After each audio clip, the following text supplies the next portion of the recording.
Explain why you dislike the color green and try to avoid at all costs going to Boston. I haven't been to Boston since I stopped playing basketball, and you know, the fans were great to me back there. They really were. But I'm sure you've had opportunity and business and reason to go to Boston. No. Well, I've had opportunities to go back a number of times, but it's just something I didn't want to do. A lot of old bad memories, and I don't hate green. Okay, I make a joke out of it, and I had great respect for the Celtics. We lost some really tough playoffs against them, and I thought there was 2 times we should have won, and we didn't win. And those are the things that you will take to your grave.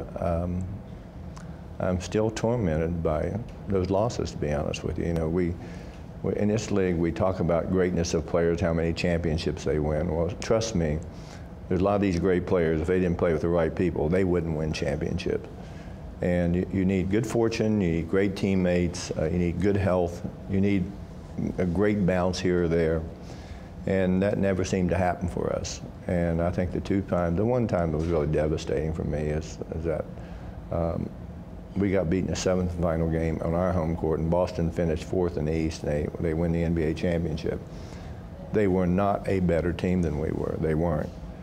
And I've had 2 dubious honors that I wouldn't recommend anyone to have.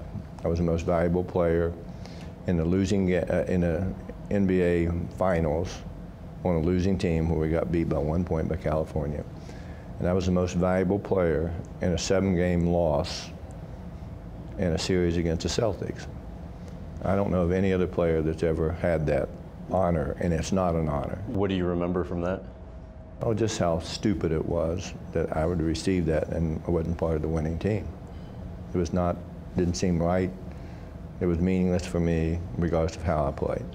You mentioned you're still tormented by some of the losses. Your Lakers lost 6 times to the Boston Celtics in the 1960s in the finals. What was that like? Well, you know, for me, as I say, I'm very reflective. I honestly wanted to quit. I didn't want to, and I was in the prime of my career, and I didn't want to play anymore. It was just too painful to go through summers, and obviously the fans would start to rally around us, and I really felt we had let the city down, our fans down, but more importantly in the locker room, it was like the lowest ebb that you could possibly have in your life. But letting the city and fans down, I mean, you were in the NBA Finals 6 times. Well, it doesn't make any difference. In a decade. Regardless of how I played, and for me, I did some incredible things in the playoffs. And it never seemed to be good enough. And you just said it, I used to say that a couple of those games in particular, I replayed them, and regardless of how I played, I always blamed myself for us losing. And that's a terrible burden to carry around with you. It's a terrible burden. And some people say, well, you got to let it go, let it go. Well, that's not me. I don't. But I think it did goad me into, after thinking about it, going from where I didn't want to play, and I was, again, at the height of my career, to maybe goading me into, you know, we can do better, we can do better. And at the end of the day, I just know that that's what drove me back to playing again when I really did not want to play. What was the hardest part for you in going through all of that?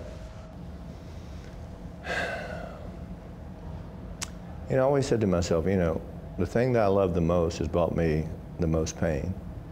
And that was the thing personally that if everyone looks, you're someone who does a great job interviewing people.